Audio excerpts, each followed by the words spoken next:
গ্রামে যেহেতু এসেছি তো গ্রামের মজা কি ছাড়া যায়? হ্যাঁ এভরিওয়ান আসসালামু আলাইকুম। আশা করি সবাই ভালো আছেন। আর এই যে দেখেন হাঁসগুলো আমাকে দেখে সামনের দিকে চলে যাচ্ছে। যদিও আমি সামনে আর আগাচ্ছি না।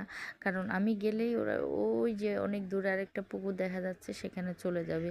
আর ও দুপুরের দিকে যেহেতু আমি ওদেরকে খাবার দিব তাই ভাবলাম যে আর আমি না আগেই, কারণ আমি গেলেই যাচ্ছে আর আরেকটা হাঁস নিচে পড়ে গেছিলো। দেখেন ওরা সুন্দর করে ও আবার উঠে গেল।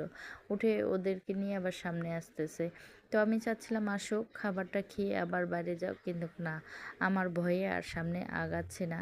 তো অনেকক্ষণ এখানে থাকলাম, দেখি আসে কিনা। তো পরে ভাবতেছি আসতেছে না, যেহেতু পরে আমি চলে আসলাম।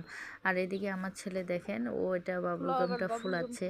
তো আমি ওকে বলতেছি মুখে চলে যাবে, ও না সর বান্দা ছাড়তেছে না, বলেছে আম্মু আমি না এটা করবই করবই, যেটা যখন জেদ ধরে।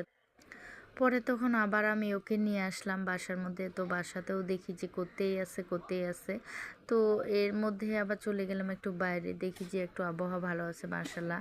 আর দেখেন এই যে আমাদের ধান মারতেছিল, তো ধান মারা কেন জানি শেষই হয় না, যেহেতু আমরা কৃষক। তো সবাই ভালো থাক।